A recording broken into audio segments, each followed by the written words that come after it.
अर्थ के आधार पर शब्द, अर्थ के आधार पर जो शब्द हैं वो कैसे प्रयोग किए जाते हैं, वो कितने प्रकार के होते हैं। सबसे पहले होते हैं एकार्थी, दूसरे होते हैं अनेकार्थी, और तीसरे होते हैं समानार्थी, चौथे होते हैं विपरीतार्थी या विलोम, और इनको हम कहते हैं प्रायवाची।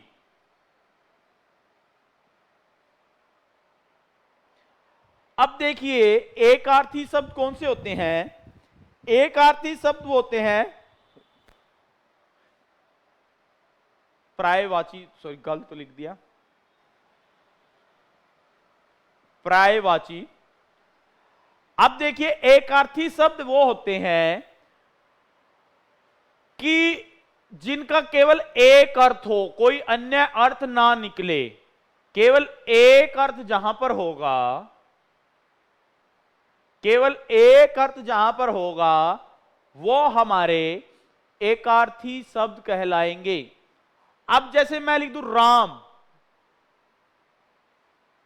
राम मैंने लिख दिया, और कुछ भी लिख सकता हूं, जैसे घोड़ा मैंने लिख दिया, बैल मैंने लिख दिया, तो बैल का अर्थ एक ही है भाई, बैल मतलब बैल है, घोड़ा मतलब घोड़ा है, राम मतलब राम है।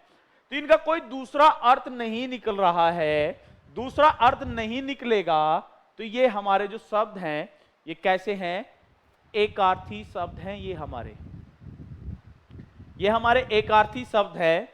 फिर आता है अनेकार्थी शब्द, यानी ऐसा लिखा जाए, ऐसा शब्द हो जिसकी हमें यही ना पता लगे कि उसका क्या अर्थ है, उसका अलग अलग अर्थ आए। जैसे मैं लिख देता हूं आम, लिख दिया मैंने, एक शब्द लिख दिया मैंने आम। आम का मतलब क्या होता है, साधारण भी होता है भी, और दूसरा अर्थ अगर हम आम का निकालते हैं तो वो क्या होगा, वो आम का मतलब खाने वाला हो सकता है, खाने वाला फल हो सकता है ना। तो हमें पता नहीं लग रहा कि जो आम है वो खाने वाला फल है या साधारण व्यक्ति है। अब यहां देख लीजिए दूसरा, अब मैं यहां लिख देता हूं कर। कर का मतलब हाथ होता है, और कर का मतलब टैक्स भी होता है। अब मैं लिख देता हूं, जैसे देखिए हार लिख दिया मैंने, हार का मतलब प्राज्य भी होता है भाई, और हार का मतलब गले का हार भी होता है। हार मतलब गले का हार भी होता है, और कर का मतलब हाथ भी होता है, टैक्स भी होता है। और मैं यहां लिख देता हूं कनक, जैसे मैं लिख देता हूं कनक के तीन अर्थ होते हैं। सबसे पहला होता है गेहूं, और गेहूं के बाद जो कनक का अर्थ होता है दतूरा, और कनक का अर्थ होता है सोना। अब यहीं से सोने को ही ले लेते हैं। एक तो सोना होता है क्रिया, और एक सोना होता है धातु। अब आप मुझे कहेगी सोना, अब मुझे क्या पता कि आप धातु की बात कर रहे हो या सोने की बात कर रहे हो। तो ये जो है आपका, ये आपका जो है अनेकार्थी शब्द हैं। जैसे अर्थ है,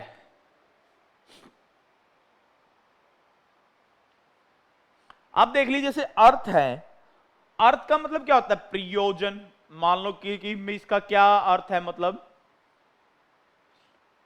और अर्थ का दूसरा मतलब क्या है, अर्थ का दूसरा मतलब पैसे से भी है भाई, अर्थव्यवस्था,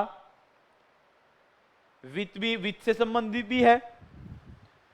तो ये जो है आपके, ये आपके अनेकार्थी शब्द है, यानी एक शब्द से अनेक अर्थ निकल जाना, वो अनेकार्थी शब्द कहलाते हैं। अब आती है समानार्थी बात। समानार्थी प्रायवाची शब्द जो हमारे एक अर्थ के अनेक अर्थ हो, मतलब उसका मीनिंग एक ही होता है लेकिन उसको लिखने का तरीका अलग होता है। जैसे समानार्थी, जैसे आकाश मैं लिख देता हूं, आकाश को हम क्या कह सकते हैं? नभ कह देते हैं, गगन हम कह देते हैं। मतलब जो आकाश का जो अर्थ है, नभ भी है और गगन भी है और आसमान भी है। भाई हम इसको आसमान भी कह सकते हैं। अब इस चीज को कौन कहे कि भाई ये तो तीनों एक ही है, अर्थ एक ही है, लेकिन लिखने के और बोलने का तरीका अलग है।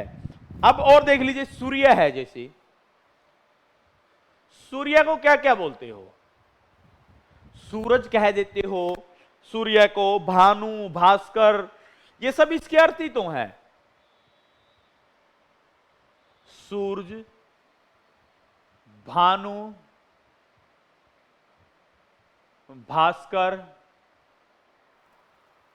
तो ये क्या है? ये आपके सूर्य के समानार्थी हैं। कि सूर्य का अर्थ क्या है? रवि भी कहा जाता है सूर्य को। भाई बड़ा अच्छा बताया आपने। फूल को कैसे कहते हैं? पराग कहते हैं, सुमन कहते हैं, पुष्प कह देते हैं, फूल कह देते हैं। तो ये समानार्थी शब्द हैं। अब यहां मैं नहीं बता सकता, कितने बताऊंगा आपको, ये तो आपको खुद याद करने पड़ेंगे। बादल, मेघ, जल्द, वारिद, ये आपके होते हैं। और भी हैं, वो आप खुद कर लीजिएगा, इसको आपको स्वयं ही करना पड़ेगा। वो प्रायवाची आपको पढ़ने पड़ेंगे।